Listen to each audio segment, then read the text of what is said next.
Welcome back into the Pick and Roll NBA podcast with Jet and Sap, presented by Full Press Coverage. We are creeping closer and closer to the start of the NBA season, but we still have some big dominoes that are left to fall. The biggest, perhaps, is what's going to happen with Ben Simmons and the Philadelphia 76ers. Nothing good, because the situation continues to deteriorate. We've given updates, Sap, periodically throughout the offseason. But now we're hearing reports that Ben Simmons has directly told the Sixers, trade me. I'm not going to show up to camp. I don't want to be here anymore, and sort of forcing their hand even further. We knew that he obviously wasn't happy with the situation there. He hasn't been talking to the team. In fact, this is the first thing he's really said to them. So any surprise, Sap, that it's come to this? No, I think his days are numbered with the Philadelphia 76ers. I don't think he wears their uniform again. He's not going to report to training camp. That's the latest coming from Ben Simmons. And we know he has a high-powered agent, Clutch Sports, led by Rich Paul, the most powerful agency in the NBA right now. And I think they've made it known that Ben Simmons wants out of Philadelphia. A little bit different than what took place last year with James Harden, who did show up to training camp and play the first 3-4 weeks with the Houston Rockets, albeit completely out of shape, forced his way out of Houston, got to Brooklyn. With Ben Simmons, he's being adamant right now that he's not going to show up to training camp. So the Philadelphia 76ers are to blame for this as well, because of the way they handled the end of the playoffs last year. Unless they're just stupid, or unless they had some sort of grand scheme that they're trying to cook up, why would Doc Rivers, when asked after the playoff loss to Atlanta in 7 games, he was asked, do you think that you could be a championship caliber team with Ben Simmons as your point guard? And Doc Rivers says, I don't know if I can answer that right now. I mean, what? So you've just devalued the player. And then, of course, you got Joel Embiid, who, when asked what was the turning point in Game 7, said, well, when we had a layup and we turned it down for 2 free throws, we hit one, and we never really recovered from that.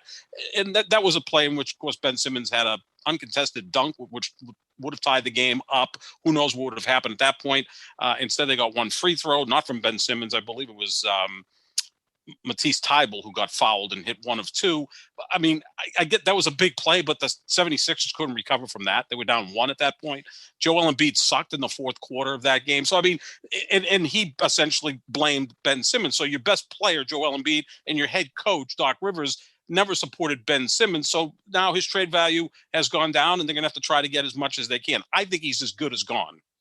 Yeah, I mean, it definitely seems that way. But Sap, don't you?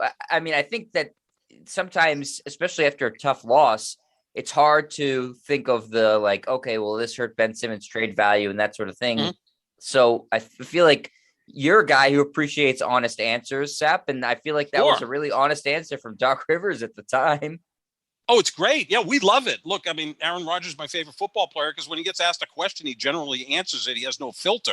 I love that about him. We get that a lot in the NBA, although the NBA can be somewhat passive-aggressive among its superstars. Most notably, LeBron James is the most passive-aggressive of all professional athletes.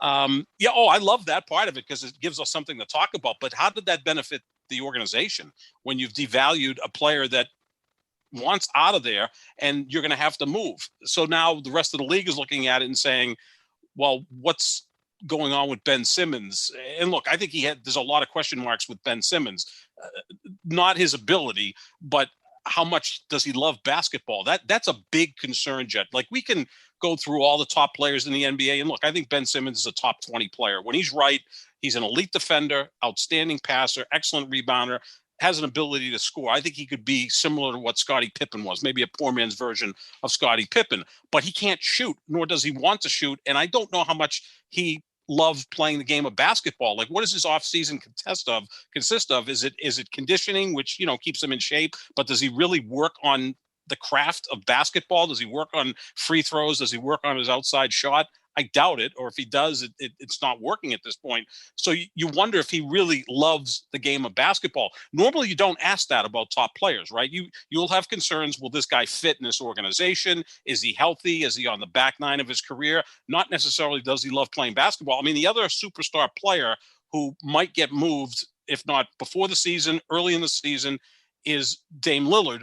no one questions that Dame Lillard loves playing basketball, Right. right? I mean, he went to the Olympics. He's a hooper, and I don't get the same feeling with Ben Simmons. So if you're going to put together a deal to go get Ben Simmons, you're getting a player who is flawed, but also you have to question how committed is he to being a top player. And oh, by the way, he has 4 years, $147 million left on his contract. So there's that component as well. Yeah, and I don't see that he's improved much, if any, since coming into the league, Right. which is obviously a massive problem, especially if you're talking about a guy who got a max extension, a guy who was the top overall pick in the draft. I think he's improved a little bit defensively, but I don't know how much that is him working on his game so much as just like he's adapted to the speed of the NBA and sort of like, but he hasn't improved the biggest weaknesses in his game. He does, in fact, he's gotten demonstrably worse at the free throw line somehow. And I think he has a high opinion of himself.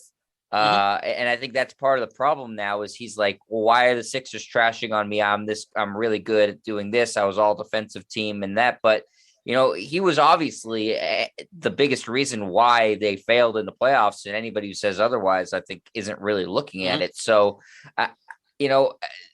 Doc Rivers, prior to the comments he made at the end of their loss to the Hawks in that series, all he was doing was complimenting Ben Simmons, saying, I think this guy's great. We can certainly win with him. And I think, at the end, he was just fed up. But that sort of begs the question, Sap, is there an approach that works with Ben Simmons? Pumping his tires doesn't seem to work.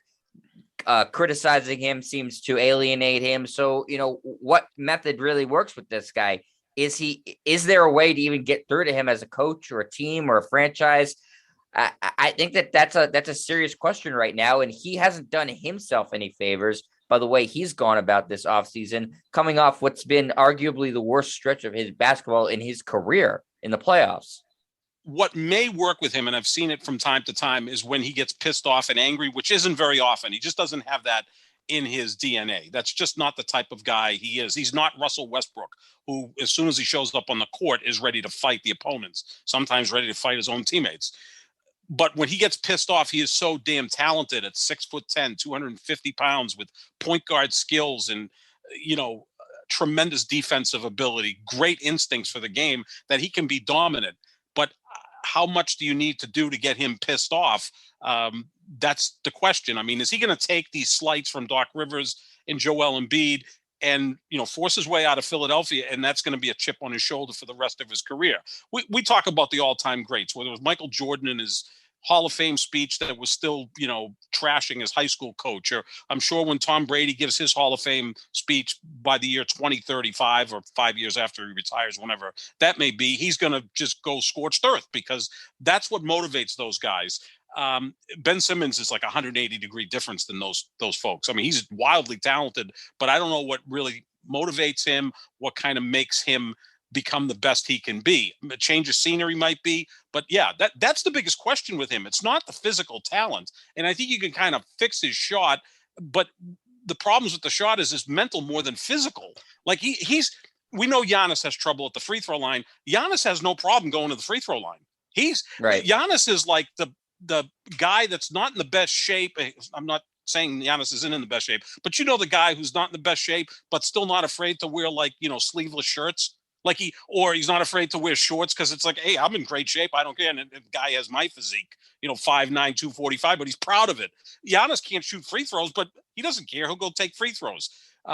So there's a difference there between Giannis and Simmons. And also, I will guarantee you that Giannis this offseason, even after winning the championship, will work his ass off to become a better free throw shooter, better mid-range shooter. He never really feels he's a finished product. With Ben Simmons, it's like, look what I've done already. Do I really have to put in more time? I'm already an all-star. I've made defensive all-NBA a couple times. He probably should have been defensive player of the year last year. Rudy Gobert won it. And I think as we saw in the postseason, even though Ben Simmons was not very good in that Atlanta series, he was good defensively. To go from being what he is to what he can be, that's where you really have to work. It's like a golfer who, is a guy who has an 8 or 9 handicap, but to get up to being a scratch golfer is nearly impossible. It takes a lot of work, dedication, and mental approach. Well, Simmons is kind of there now. He's an all-star. he could probably in his sleep be an all-star, but is he going to become a franchise player? That's the big question. Philadelphia has to move on from him. I can't see him and Joel Embiid coexisting. And now how does Ben Simmons look at Doc Rivers and feel that Doc Rivers has any confidence in him? They're going to have to move him. What can they get in return? That's the big question. Yeah, I mean, I think all you need to know about the guy like Giannis and Ben Simmons is in the biggest game of Giannis's career in Game 6 of the NBA Finals. He had arguably the best game of his career. Yep. In the elimination game against the Hawks, Ben Simmons had one of the worst games of his career. Exactly. I mean, that's pretty much all you need to know right there about their compete levels and about where their confidence is at. So he wants out. He's made it difficult now for himself to get traded because between what Doc Rivers and Embiid said and now Ben Simmons being completely unresponsive and the first time he's made a comment to the Sixers, talk to them since the season ended is, I'm not showing up for training camp. He's made it so, one, they have to trade him, and two, his value is at an all-time low, and it just continues to dip. So the Sixers are in a tough spot. Daryl Morey's a good GM, and he doesn't want to get burned in a trade. But Simmons, the way that this situation has unfolded, has continued to hurt his trade value. So I agree with you, Sap. They have to move him, but I don't know when, because I don't know how low the Sixers are willing to go in terms of accepting an offer for him.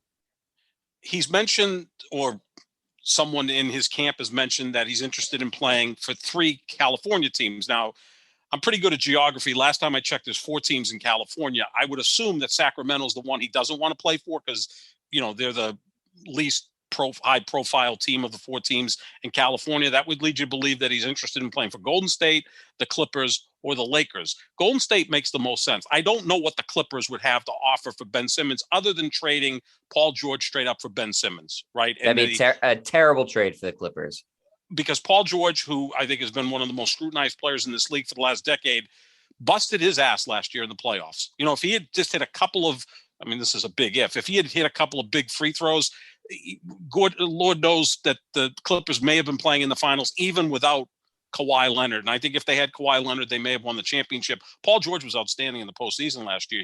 He is a guy who gives you not quite the defense that Ben Simmons gives you, right? But he's a really good defensive player, but he gives you much more on offense. Yeah, that would be a bad trade for the Clippers to go from Paul George to Ben Simmons. So, but I don't even think that that's a match, and we don't know what Kawhi is going to be this year, if he's going to miss the entire season or not. The Lakers, they have no way of getting Ben Simmons, right? No. Because 90% of their salaries are tied up in 3 players: LeBron James, Anthony Davis, and Russell Westbrook. They have a bunch of veterans on veteran minimums. You're not going to cobble together 7 veterans to go to Philadelphia for Ben Simmons. That just can't work. I'm sure that's probably where he would want to play because LeBron is his mentor, his idol, right? All of that stuff. He lives in Southern California. Who the hell doesn't want to play for the Lakers? Golden State makes the most sense, right? Because you have a player that you can trade that earns about 2/3 of what Ben Simmons makes, and that's in Andrew Wiggins, who's a good 3-and-D guy who was a teammate with Joel Embiid at Kansas. Yes, 7 years ago. And I reached out to Tom Keegan, who we worked together with at the Boston Herald, who actually, before he came to Boston, was working covering Kansas basketball and football. And he said their relationship was good back then. Now, again, that's 7-8 years ago. Wiggins was actually the first pick in that draft, Embiid the 3rd pick in the draft. We know Embiid's become a superstar, and Wiggins has been somewhat of a disappointment. But maybe Wiggins can be a key component in that trade. Maybe Golden State also trades the 2 players they drafted in the lottery 2 months ago, and then some other filler, some draft picks, and now you add Ben Simmons to Golden State, which would give them a unique lineup, right? Because if you have Ben Simmons and Draymond Green on the court with Klay Thompson and Steph Curry, that would be one of the most unique lineups in the history of basketball, right? Because you'd have the best shooter in the history of the sport in Steph Curry, one of the 5 best shooters I've ever seen in Klay Thompson, and then 2 guys who can't shoot. Like, that would be an odd, group, but maybe that could work. That seems to make the most sense. I think of the 3 teams in California that he wants to go to, that Golden State has the most to give Philadelphia, that Philadelphia would say, okay, maybe we're only getting 80, 85 cents on the dollar, but it's better than 50 cents on the dollar. Yeah, it's funny, he has said three teams, and so people are speculating. It does seem though like that fourth team, Sacramento, is the team that wants him the most of those Right. of those teams in California. So he may have to be content with going to a place that nobody wants to go, basically basketball purgatory, Sacramento. But yeah, the Golden State thing is interesting. What would Sacramento have to give to Philadelphia other than De'Aaron Fox, They're who not going to do that. He's a they're better not going to player do than that? Simmons, better Yeah. player. I mean, I think Simmons' ceiling is higher than De'Aaron Fox's, but right now, De'Aaron Fox, we know, is a guy who, is totally invested, right? I mean, he's a baller, and Simmons just doesn't seem to fit into that mold. And they don't have other things to trade Philadelphia. They have Halliburton and Davion Mitchell. I don't know that it's tough, with the Sixers, and this is the same issue with the Warriors trade, Sap, because the Warriors aren't going to want to trade one of their good veteran players for Simmons, except for Wiggins, who, he's fine. But the Sixers are, with Embiid, are trying to compete for a title. Getting young players doesn't really help them with that. So they're in a weird position where I feel like they'd almost need a third team to be involved with the trade. Right. A third team that's looking to completely rebuild, because pairing Embiid with, Wiggins and Kuminga and whoever else, say it's James Wiseman too, that doesn't put the Sixers in a place that they necessarily want to be. Because it's the same issue where you're basically just relying on Joel Embiid to score an insane amount of points and hoping, that other guys can contribute consistently enough. And as we know, you can't really ask on young players to consistently contribute to teams that are trying to win a championship. So I don't know what the logical fit is or destination for Ben Simmons. And listen, he can say, I want to go to X, Y, and Z team, but the Sixers, they don't care. They're going to just try to maximize value. They're not trying to do him any favors right now. And Rich Paul, as powerful as an agent as he may be, doesn't have that much control over the situation, because it's not like Anthony Davis, when Anthony Davis wanted out of New Orleans, where he was like, the hot commodity in the NBA. A lot of teams straight up just don't want Ben Simmons right now. Right. Well, I think that Rich Paul does have a little more say than you're leading on about, because he's such a powerful guy. You would think that Philadelphia is going to want to not piss him off, right? That wouldn't be the best move for future business. We've also heard that Tyrese Maxey, who's also a Clutch client, wants out as well from Philadelphia. So you'd be getting Simmons, Tyrese Maxey, and then whatever you get in return. Let me throw one other team out there. And again, I think it's pretty sure we can be pretty sure that it's probably going to be a Western Conference team, because generally when these superstar players get traded, they go to the other conference. What about Portland? And again, that's been the hot rumor. You brought it up months ago, because right. Damian Lillard has talked about that he may want out, although now he's not, as much into that as he was, say, a couple months ago. Portland being involved as a third team, maybe it ends up with Portland getting Ben Simmons, and you get Dame Lillard with the 76ers. Never going to happen. Not going to happen. Okay. It's just listen, at Sap, and I brought it up months ago before the playoffs started, because I thought, okay, it makes sense. Ben Simmons, has a lot of value.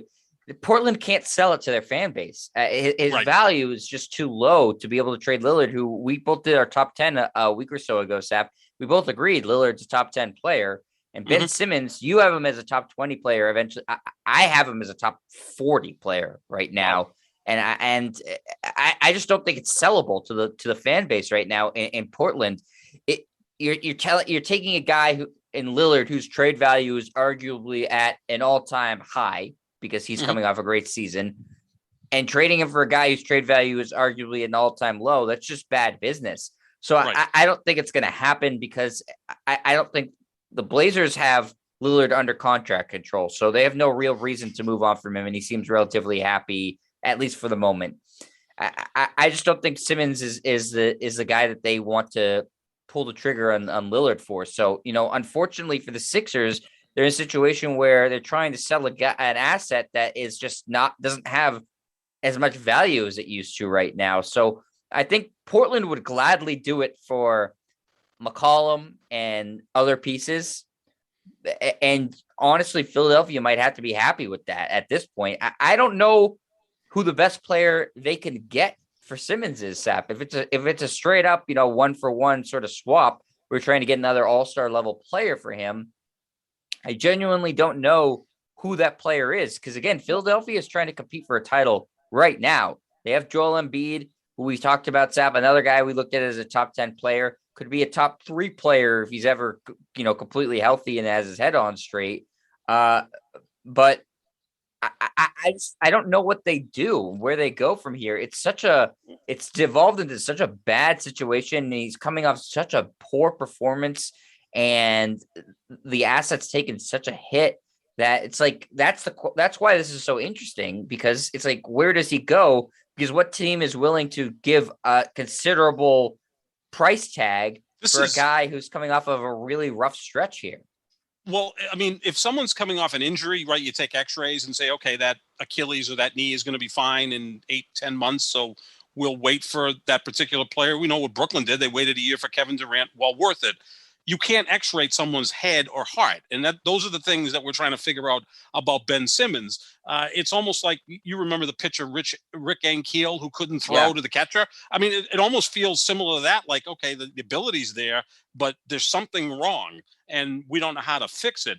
The thing is, though, if you go back to the beginning of last year when James Harden was moved, who was the best player that Houston got back in return for James Harden? It wasn't an all-star caliber player. So at times the team has to, take 80 cents on the dollar and get some assets, whether it be draft capital, young players, whatever the case may be. That's why I think Golden State makes the most sense. I mean, Andrew Wiggins is not as good as Ben Simmons, but I think you would get 18, 20 points per game from him. You'd get good defense. He would be a fine player in Philadelphia if you're able to get the 2 young players that they drafted in the first round. Yeah, they're developmental players at this stage, and you want to win now with Embiid. And then if you get draft picks, maybe that's the best that Philadelphia can do at this point. CJ McCollum, I've heard that rumor as well. I think he'd be a nice fit in Philadelphia. He's one of the best players of the last 10 years that never made an all-star game. I mean, that's kind of a backhanded compliment, I guess.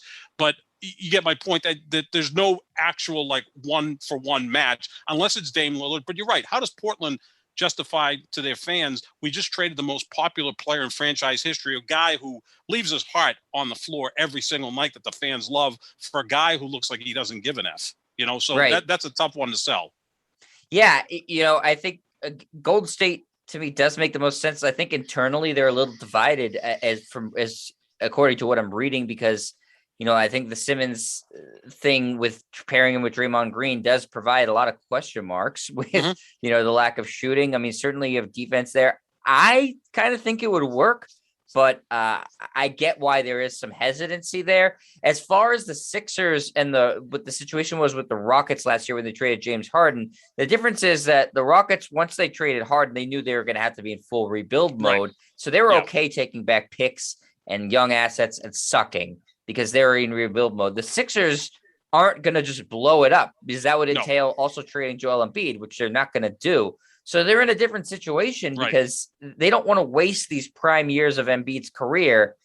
And so, taking back young players and picks, it doesn't get Joel Embiid any better. It doesn't help maximize him and his talents. So they're in a tough spot right now. And, as far as Ben Simmons goes, again, I think Rich Paul again is a very powerful agent, but I think the Sixers are in such a unique position where they're really just trying to win right now and don't really want to do a whole rebuild thing, that they're not going to look at they don't care where he wants to go. They're going to just try to get the best value for him possible. But what that is right now is maybe 50 cents on the dollar at best. Yeah, I mean, there's so many possibilities. And as is always the case, there'll be a surprise team in there that comes to the forefront. You go, geez, we weren't even thinking about them. Maybe someone like Denver, just going to throw them out there for whatever. And, we got Michael Porter Jr., who might be a nice asset. He's a young player, but he's obviously closer to becoming a star than the young players that Golden State just drafted. I mean, he's kind of establishing himself as a guy that you can expect to score 20, 22 points per game, which is a nice commodity in the NBA. So it's going to be interesting to see. I think Philadelphia, if they're smart, they want to get this thing done before camp, so it's not a distraction.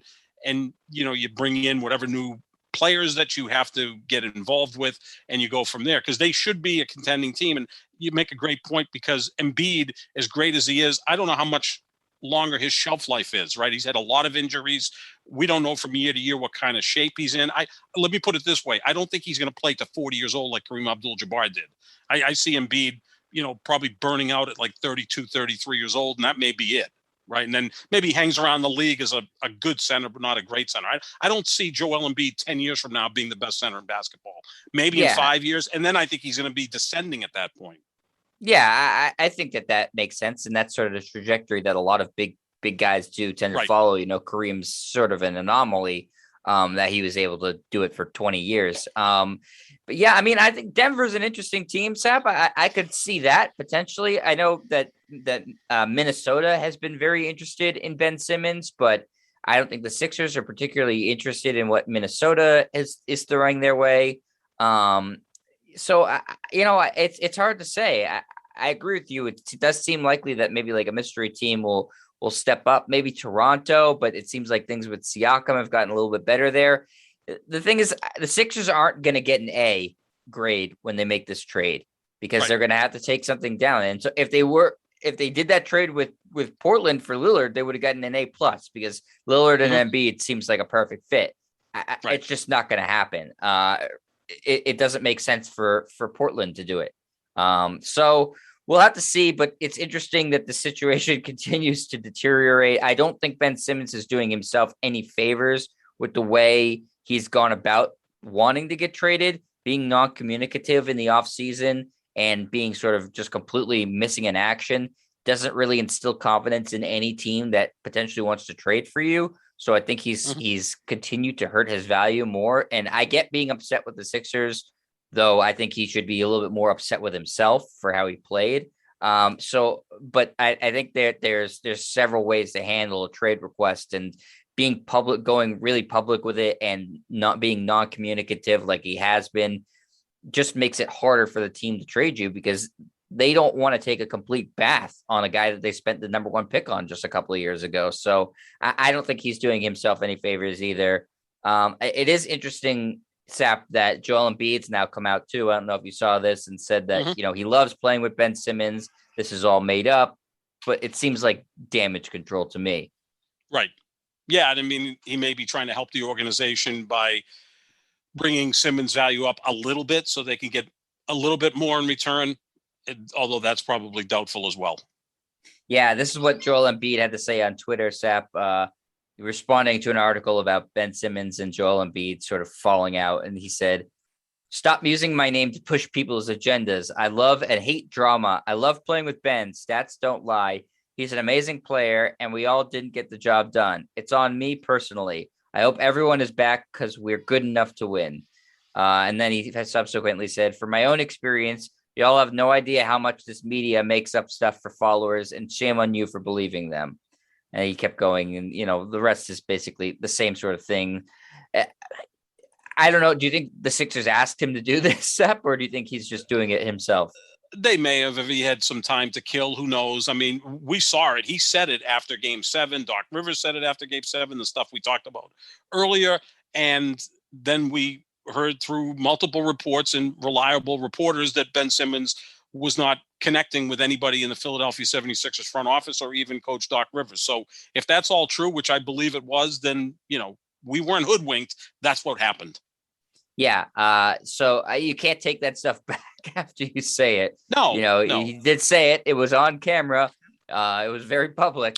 Same with Doc Rivers. And so, yeah, that genie is out of the bottle. So we'll have to see, and we'll continue to follow this, because it does seem like he is the most likely notable player that's going to get moved before the season starts.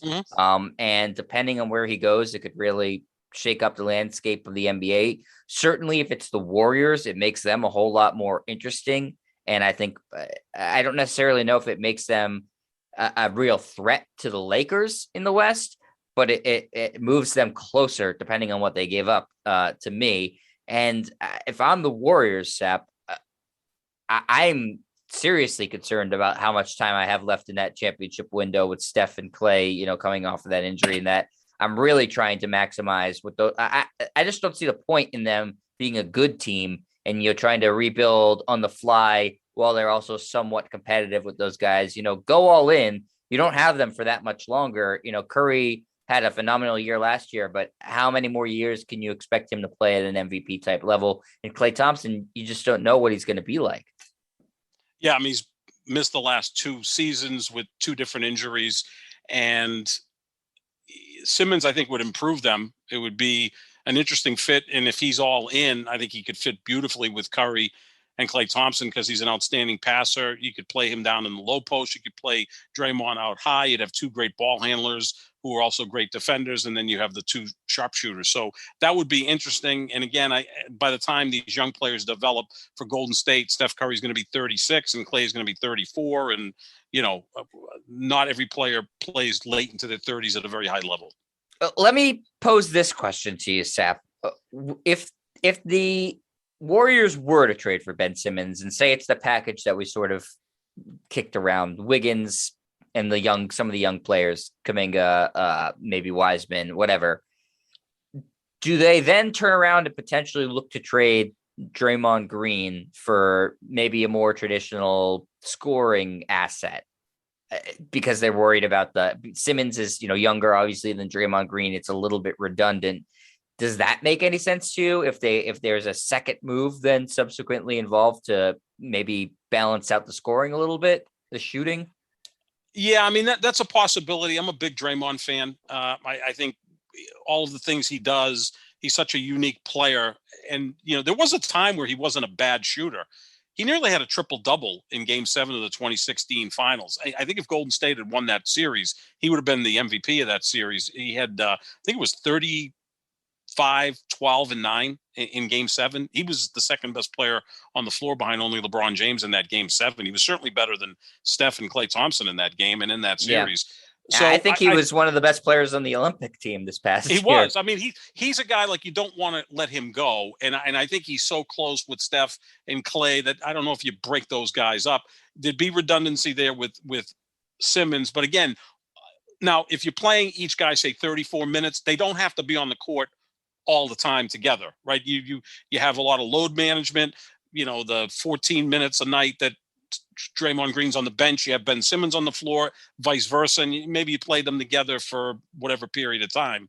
And then you've got games that they can miss and see how it goes with them on the court together. Simmons and Draymond are so versatile that they'll be able to fill in the gaps. I mean, when you get 2 shooters like that, you and I could probably be the 5th guy and it would still be pretty effective. So I wouldn't want to trade Draymond because I think he offers more value to the Warriors than he does on the open market because he's a unique skill set. He has to go to a team that's a contender unless he's part of the trade package.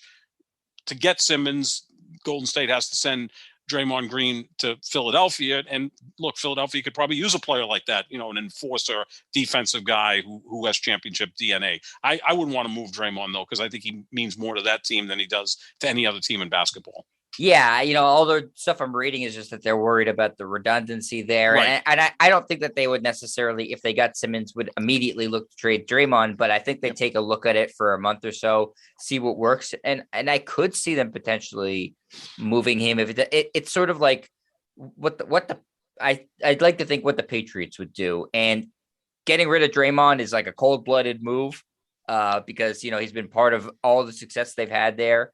And he's close with Steph and Klay, but potentially if you could move him for a piece that makes more sense, that puts you over the top, the best teams don't think about the sentimentality of it. And They would, so it depends how the Warriors are run.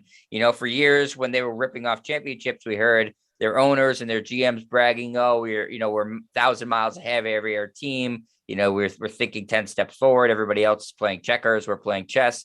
And, that's sort of with these injuries has come to a halt a little bit and people are pushing back and they've made some questionable draft picks, key among them being the James Wiseman pick instead of LaMelo Ball. So it's interesting to see the direction that they decide to go. But, it's all speculation at this point, and we'll continue to talk about the Ben Simmons stuff as it progresses. But let's talk about another move that got made, a much more under the radar move. And that Rajon Rondo gets bought out of his contract and he heads to the Los Angeles Lakers like every other old player in the league. So the average age of the Lakers continues to creep upwards. Sap, good move for the Lakers.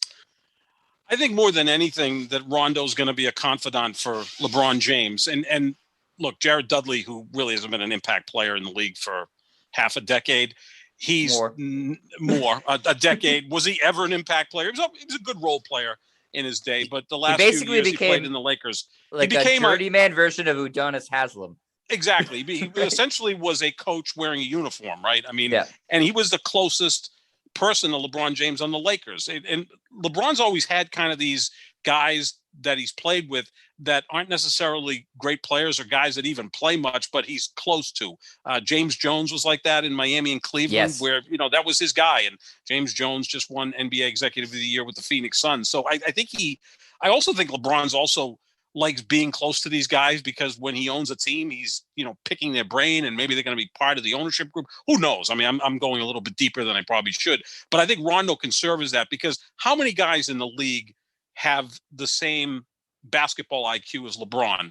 0. 3 or 4? Well, yeah, probably 0, but the closest is Rajon Rondo and Chris Paul. I think those are the 3 brightest guys in the league while on the court, right? I mean, they seem to see the game in a different level than everyone else. And it'd be nice for LeBron to have that type of veteran player with him. Now, again, Rondo can be sandpapered a lot. He can be an irritator, not a lubricator, and that can be a problem. I don't know that a lot of players do like his personality. No, I think they respect him. They respect his ability to play big in the playoffs, although he didn't play big in the playoffs last year, but they also respect his genius level approach to the game. I mean, isn't it funny, Sep, that you saying, the guys who are the smartest players, Chris Paul, Rajon Rondo, they're both really good friends with LeBron James, but Paul and Rondo hate each other. And I think a lot of their teammates grow tired of them. I'm just waiting. I mean, I know Chris Paul's first year in Phoenix was a wild success, but maybe give it another year and maybe Devin Booker's going to look and say, okay, dude, I kind of figured this out on my own. You don't have to, keep on me all the time. And I'm sure Rondo, we saw he and Kawhi Leonard didn't hit it off. Although sometimes you can't really tell who's hitting it off or not hitting it off with Kawhi Leonard. But yeah, they can be, look, they're the smartest guy in the room and they are not afraid to let you know about that. And that can be good for young players. Old players might just, roll their eyes. And certainly the Lakers are loaded with old players. But if this keeps LeBron happy and he's got someone on the road that he can confide in, that can, break down film with him and whatever, then maybe that'll work. I'm interested in the dynamic with Rondo and Russell Westbrook. That could be that won't be good. That's going to be, I mean, that team is just going to be, fascinating to watch, right? I mean, Rondo's now the 13th guy on the team. Right. So I'm saying on the court, does he help on the court at all, Zep? If there's injuries, and I mean, they're really going to load manage him, right? I mean, they may just wheel him in for the playoffs, and if they think that he can help them. Look, he was pretty big with them 2 years ago. Well, last year in the bubble. I keep forgetting that the bubble was going on a year ago. I keep saying 2 years ago, but it was 11 months ago when the Lakers won a championship. So he was big in that, right? And I also think that Rondo could serve as kind of a confidant and big brother to Anthony Davis, because they played together in New Orleans. They played together in the Lakers, and that's when Anthony Davis was at his best. They're both Kentucky guys, and maybe Rondo's there to just make sure that Anthony Davis is focused. I hear that Anthony Davis is working with a trainer, has a chef, is taking conditioning, nutrition much more seriously than ever before. That's something I talked about at the end of the season, that to be the great player that Anthony Davis can be, he's got to step it up to that level in terms of conditioning, nutrition, and really being in the best shape possible. And he seems to be following my advice. He can thank me later for that. But that's very nice. He should maybe give you a tip, a financial tip would be nice. That, and when they win a championship ring, I would like a ring. That would be fine. Okay. Yeah, why not? Then I can sell reasonable. The ring for financial gain. So. Yeah, why not? I want the real ring too, not the one that they hand out to the guys in the mailroom. I want a real ring. But I think that could be something as well. He'll be a player, coach, that type of thing. But I keep thinking of that with Rondo, and I keep thinking every place he goes, it's going to be that, and it hasn't always worked. It didn't work in Atlanta. They got rid of him right away. It didn't work with the Clippers, but maybe it works because of LeBron, because LeBron is a lubricator more than an irritator. So he can get this all to work. It's interesting too. I saw a report today, Sap, that Anthony Davis really did not like playing with Dennis Schroeder, and didn't like Right. the looks that Dennis Schroeder gave him. Yep. When we comparing players, we'd say the guy who's most similar in the NBA to Rondo is Dennis Schroeder. So that sign seems weird too, because he did seem like he liked playing with Rondo, but not Schroeder. So I don't really know what to make of the whole situation. Who the hell knows? But Rondo has more cachet than Schroeder because he's got now 2 championships. He's been to 4 or 5 All-Star games. I think he's a borderline Hall of Famer, right? And they're both Kentucky guys, and I think that means something. 6 years apart. Rondo got out of Kentucky in 06, and yeah, Davis not even 6 the same years coach, later. but Not even school. the same coach, but same school. So there's that brotherhood. And Sure. I think that and look, that we've all worked with people who are similar, and we just like one and didn't like the other. Like it just didn't. Yeah. And it doesn't make any sense. I mean, there's even like, you can look at, I'll use 2 radio hosts in this city, Mike Felger and Kirk Minahan. In some ways similar in that they're kind of the contrarian. They can be DBs, but we like Felger because he's a likable DB. We don't like Minahan because he's an unlikable DB, right? You get what I'm saying? So Yeah, I think I get it. that can happen. You can almost say like, I don't know, I just like this guy better. So they may like Rondo better. Look, this experiment is going to be either a huge success or it is going to be a clusterfuck. I mean, because you've got so many personalities there, and the guy that's going to have to make this work is LeBron James, because he's the guy with the cachet to make it work with Westbrook and Rondo and Carmelo and Anthony Davis and Dwight Howard. I mean, you've got 6 Hall of Famers, right? I mean, if you include Rondo as a Hall of Famer, and Lord knows if Kevin Love ever gets bought out, he'll be going to play with the Lakers too. So, it's almost like they have 2. They're deeper than They're deeper than the Dodgers and the Rams right now. But I don't know how that works in basketball. If Rondo's your 13th guy, how much is he going to play? Right. And the one thing that's going to hold, well, I guess 2 things, they're sort of going hand in hand with the Lakers that's going to hold them back is age and injury. Yeah. Again, those kind of go hand in hand. When you're older, you're more likely to get hurt. That's just the natural order of things. Rondo certainly doesn't help with the age or injury aspect of it. He's had injuries throughout his career, and he's an older guy too. But again, like you said, Seth, when you're talking about adding guys at the end of the roster, there's no real risk to it for the Lakers. No. So, I mean, I think it's a good move. The only risk is I don't know what how many guys they have on their roster, if they have more roster space. So I don't know if there's an issue of if a guy comes available who would be a better player for them, a guy gets bought out down the line. I think they have 2 roster spots still available. Rondo that's good. Yeah, Rondo's the 13th guy. I could be the 14th guy, and you could be the 15th guy. And then when Kevin Love becomes available, they'll throw him in there. I mean, I wouldn't be shocked if that happened. That's what they've done. It is really LeBron's Isle of Misfit Toys. That's what it feels like. Like he's trying. Look, I know that 2 weeks ago, Paul Pierce said, well, if he doesn't win a championship with this team, he's not a top 5 player. I think if he wins a championship with this team, his legacy goes up, because he's bringing guys together that oftentimes don't work with everyone. Like, how's this a feather in LeBron's cap? If they win a championship and Russell Westbrook's a key contributor to that championship run, LeBron can say, look, Durant couldn't win with him.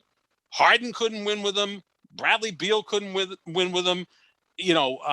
Paul George couldn't win with him, but I won with him. And at the end of his career, that would be a feather in LeBron's cap. If you like down the road when you're comparing LeBron and Durant, and I don't think they'll ever be compared because LeBron's better, but you could say, look, LeBron won with Russell Westbrook, and Durant had to leave Oklahoma City because of Russell Westbrook. Now, I get 5 years ago, Westbrook was at a different point in his career than he is now. But my greater point is, there's a lot of moving parts with this Lakers team. And he's the guy who's going to have to make it work more than the coaching staff, because he's the guy that can still command the room. Yeah, well, no one gives a rat's ass about the coaching staff for any team that LeBron's on.